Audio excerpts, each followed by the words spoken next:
Simple interest इसका first part है। First part में आज हम देखेंगे कि जो बैंक्स होते हैं तो वो क्या होती है और सिंपल इंटरेस्ट मतलब क्या होता है। तो बैंक जो है यहाँ पे बैंक्स में डिफरेंट टाइप के अकाउंट होते हैं, उसमें लोग क्या करते हैं अपने पैसे जो है यहाँ पे बैंक में सेव करके रखते हैं। तो यहाँ पे हम देखेंगे डिफरेंट टाइप्स ऑफ अकाउंट। तो जो यहाँ पे बैंक में अलग अलग अकाउंट होते हैं यानी खाते होते हैं तो वो किस टाइप के होते हैं। तो फर्स्ट है यहाँ पे करंट अकाउंट। तो ये करंट अकाउंट यानी जो यहाँ पे लोग होते हैं तो सबसे ज्यादा ट्रेडर्स सबसे ज्यादा यूज करते हैं।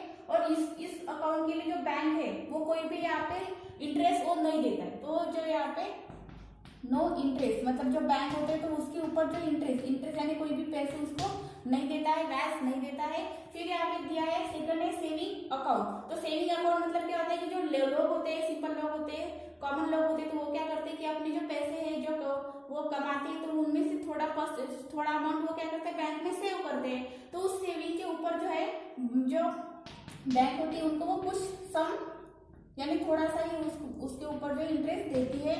तो यानी कुछ भी हो लेकिन थोड़ा देती है। फिर यहाँ पे दिया है थर्ड। तो थर्ड में आता है रिकवरिंग डिपॉजिट अकाउंट। तो इस अकाउंट में क्या होता है कि जो अकाउंट होल्डर होता है तो वो अपने अमाउंट को डिफरेंट जो यहाँ पे पार्ट में वो कन्वर्ट कर सकता है और फिर जो है यहाँ पे रिकवरी वो कर सकता है उसके ऊपर। तो जो यहाँ पे सेविंग अकाउंट था तो उससे वो थोड़ा ज्यादा जो है यहाँ पे, तो ये जो सेविंग अकाउंट है उससे थोड़ा ज्यादा यानी मोर देन इंटरेस्ट। तो ये जो इंटरेस्ट है सेविंग अकाउंट से वो थोड़ा उस पर ज्यादा वो जो है बैंक इन्वेस्ट करती है उसके ऊपर। जो यहाँ पे फिक्स डिपॉजिट होता है तो जो है यहाँ पे फिक्स डिपॉजिट का मतलब क्या होता है कि जो टाइम होता है वो फिक्स होता है यानी 2 साल के लिए 3 साल के लिए। तो यहाँ पे फिक्स डिपॉजिट जो होता है फिर उसको जो हम अगर उतने साल से पहले भी हमें उसको जो है फिक्स डिपॉजिट जो होता है हम तोड़ सकते हैं उसको। तो फिक्स डिपॉजिट में क्या होता है कि जो सेविंग अकाउंट है फिर यहाँ पे रिकवरिंग अकाउंट है तो उससे जो यहाँ पे बहुत ज्यादा जो है यहाँ पे उनको इंटरेस्ट मिलता है फिक्स डिपॉजिट के ऊपर, वो ग्रेटर यहाँ पे इंटरेस्ट देता है बैंक।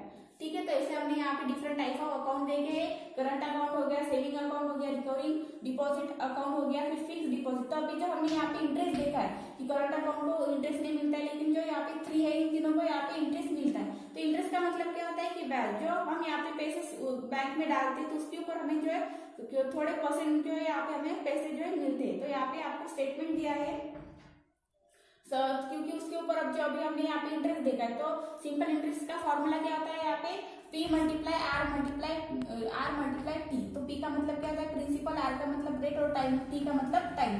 तो उसका जो है पूरा कैलकुलेशन करके जो यहाँ पे अमाउंट आता है तो वो जो अमाउंट है हमारे बैंक में जो है डिपॉजिट होता जाता है हर महीने।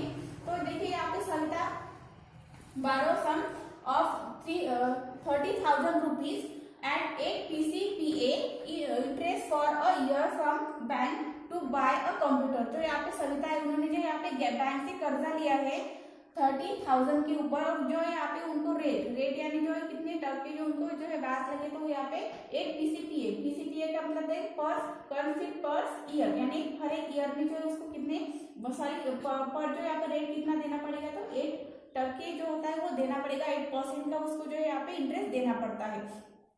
फिर जो है उसको बैंक से फिर जो है वो इंटरेस्ट कितना आएगा जैसे कि यहाँ पे जो परसेंट में दिया है अगर हमें रुपीस में निकालना है तो उसका फॉर्मूला यहाँ पे दिया है।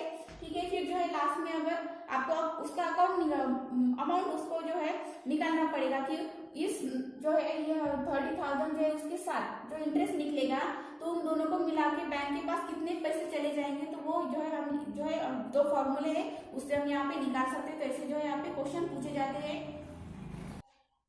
तो अगर आप जो प्रैक्टिस सेट है उसमें आपको जो पूरी यहाँ पे जो वर्ड प्रॉब्लम रहेंगे तो जो यहाँ पे सेंटेंस है पूरे तो उसमें से आपको जो है प्रिंसिपल ढूंढना आना चाहिए, फिर रेट ऑफ इंटरेस्ट ढूंढना चाहिए और टाइम ढूंढना आना चाहिए। ये 3 चीजों से जो यहाँ पे सिंपल इंटरेस्ट जो होता है आर कैपिटल आर वो कैपिटल आई से डिनोट किया जाता है। तो उसका फॉर्मूला क्या है P multiply R multiply T upon 100। तो ये जो फॉर्मूला है हमने लास्ट ईयर में भी पढ़ा है। तो इस जो है फॉर्मूले के लिए P और R और T ये इंपॉर्टेंट है। तो आपको प्रिंसिपल फिर रेट ऑफ इंटरेस्ट और टाइम ये निकालना आना चाहिए। तो जो है प्रिंसिपल का मतलब क्या होता है कि जो अमाउंट हम बोरो करते हैं या किसी को देते हैं तो वो क्या हो जाता है हमारा यहाँ पे बोरो किया या किसी से उधार लिया तो या किसी के लेन किया तो जो भी आप शब्द आएंगे किसी भी अमाउंट के पहले जो शब्द आएंगे जैसे बोरो लेन हो गया फिर जो उसने इन्वेस्ट किया ये हो गया तो उसमें जो है आपको वो नंबर लिखना पड़ता है। तो वो क्या हो जाएगा आपका प्रिंसिपल हो जाएगा। तो हम यहाँ पे लिखेंगे 30,000।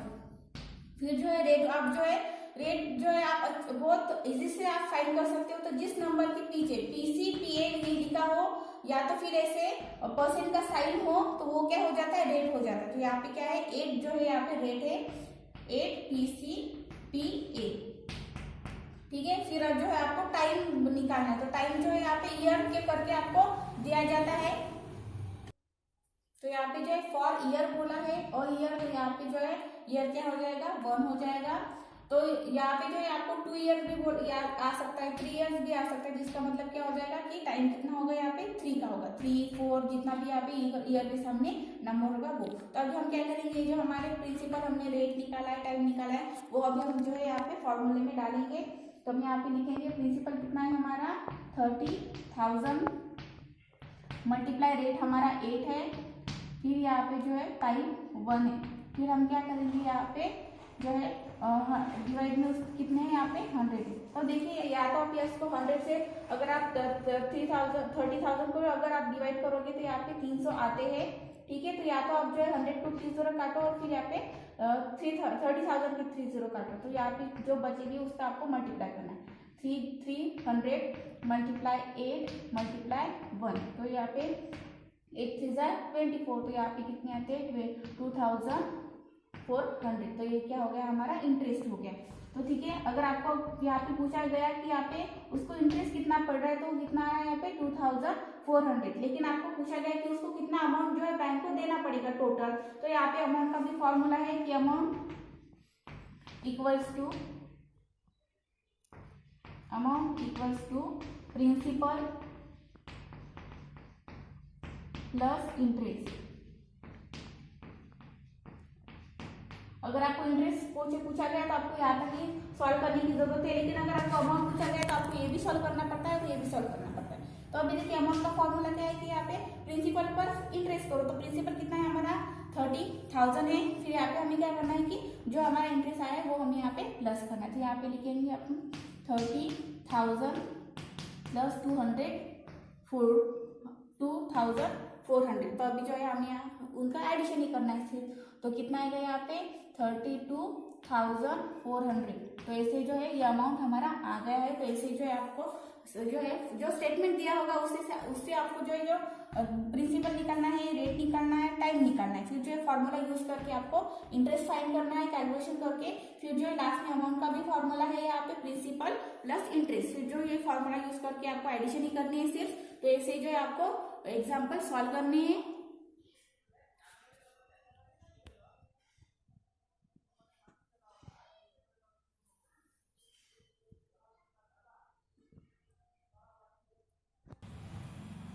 तो देखिए आज हमने जो यहाँ पे दो फॉर्मूले देखे, सिंपल इंटरेस्ट यानी I capital I is equal to P multiply R multiply T equals to 100। फिर नेक्स्ट हमने फॉर्मूला देखा amount is equal to principal plus interest. तो अभी जो प्रैक्टिस सेट 40 है वो जो है आपको इन दो फॉर्मूले की हेल्प से आपको सॉल्व करने हैं। प्रैक्टिस सेट 40 फर्स्ट क्वेश्चन है यहाँ पे, if Rihanna deposit 1,500 rupees in the school fund at 9 PCPA for 2 years, what is the total amount she will get. तो यहाँ पे क्या बोला है कि what is the total amount, आपको जो है टोटल अमाउंट फाइंड करना है। यानी अमाउंट का फॉर्मूला क्या है प्रिंसिपल प्लस इंटरेस्ट, और इंटरेस्ट आपको यहाँ पे फाइंड करना है। तो इंटरेस्ट जो है आपको यानी इस फॉर्मूले से मिलेगा, यानी दोनों फॉर्मूला का यहाँ पे यूज करना है। तो फर्स्ट हम क्या लिखते हैं कि गिवन लिखते हैं कि हमें दिया गया है। तो जो यहाँ पे मैंने बोला था कि डिपॉजिट लोन या फिर बोरो, तो इसका मतलब क्या होता है कि ये जो अमाउंट है वो क्या हो जाएगा यहाँ पे प्रिंसिपल हो जाएगा। तो इसलिए हम यहाँ पे लिखेंगे प्रिंसिपल इक्वल्स टू 1,500, ठीक है। फिर जो है यहाँ पे आपको रेट लिखना है कि rate equals to rate of interest, कितने ब्याज पर उसने जो है यहाँ पे अमाउंट लिया है या दिया है। तो यहाँ पे 9 PCPA। फिर जो है यहाँ पे टाइम लिखना है, तो टाइम तो यहाँ पे कितने बोले यहाँ पे फॉर 2 years, ठीक है। और ईयर्स होता तो हम यहाँ पे 1 सपोज करते, लेकिन कितने यहाँ पे 2 years है। तो अभी जो हम यहाँ पे सॉल्व करेंगे तो पहले हमें क्या करना पड़ेगा, अमाउंट के फॉर्मूले के लिए इंटरेस्ट चाहिए, और इंटरेस्ट के लिए हमें जो है फॉर्मूला हमें पता है I is equal to P multiply R multiply T upon 100। तो अभी हम क्या करेंगे, इस फॉर्मूले में जो है यहाँ पे हमने जो यहाँ पे वैल्यूज निकाली वो हम यहाँ पे डालेंगे। तो प्रिंसिपल कितना है यहाँ पे 1500 मल्टीप्लाई जो है यहाँ पे 9 मल्टीप्लाई 2 अपॉन 100। तो अगर अपनी 100 से 1500 को आपने डिवाइड किया तो जो है यहाँ पे 15 आते हैं, या तो आप 0 भी काट सकते हो। तो जितने बचे हमारे 15 मल्टीप्लाई 9 मल्टीप्लाई 2। तो आपको इसका आंसर करना है। तो जैसे कि यहाँ पे 9 2 18 और 18 मल्टीप्लाई 15 जो है यहाँ पे 270। ठीक है, तो ऐसे हमारा जो है यहाँ पे इंटरेस्ट आया है 270। तो अभी हमें जो है यहाँ पे अमाउंट निकालना है। तो अमाउंट का फॉर्मूला क्या है यहाँ पे, प्रिंसिपल प्लस इंटरेस्ट। जो हमारा इंटरेस्ट अभी आया है तो हम यहाँ पे अमाउंट का फॉर्मूला डालेंगे। Amount is equal to principal plus जो अभी हमारा इंटरेस्ट हमने निकाला है वो। तो यहाँ पे प्रिंसिपल कितना था हमारा 1500 प्लस यहाँ पे जो है 270 हमारा इंटरेस्ट आया है। तो अभी जो है हम उसका एडिशन करना है। तो यहाँ पे जो है उसका एडिशन हम करेंगे। तो अभी जो है हम उसका एडिशन करके ये आंसर यहाँ पे लिखना है। तो यहाँ पे 1770। तो अभी जो है हमारा ये अमाउंट आया है। तो हमें जो क्वेश्चन किया था तो वो हमें यहाँ पे वर्ड्स नहीं किया था, इसलिए हमें आंसर भी क्या करना पड़ेगा, वर्ड्स में ही लिखना पड़ेगा। तो इसलिए हम लिखेंगे the total amount she will get. तो जैसे हमें यहाँ पे क्वेश्चन किया था तो हम यहाँ पे लिखेंगे the total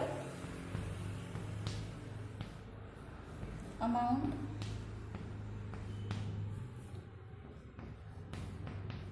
Rehana,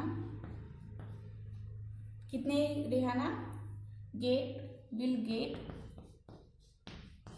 is 1770 rupees. तो ऐसे ही जो है आपको क्वेश्चन आपको यहाँ पे वर्ड्स में पूछा है तो इसलिए आपको आंसर भी वर्ड्स में ही देना पड़ेगा। तो ऐसे आपको प्रैक्टिस से सॉल्व करना है कि आपको जो एग्जांपल दिया है, वर्ड प्रॉब्लम दिया है, तो उसमें से आपको प्रिंसिपल ढूंढना है, रेट ऑफ इंटरेस्ट ढूंढना है, टाइम ढूंढना है। फिर जो है यहाँ पे इंटरेस्ट का फॉर्मूला निकाल के लिख के आपको जो है कैलकुलेशन करके आंसर निकालना है। और फिर अमाउंट का भी फॉर्मूला है, amount is equal to principal plus interest. तो फिर जो है उनकी एडिशन करके आपको अमाउंट भी मिल जाता है। फिर जो आपका आंसर आया है तो वो आपको जो है वर्ड्स में देना पड़ता है। तो इसे आपको जो है प्रैक्टिस सेट 40 सॉल्व करना है। Okay, thank you.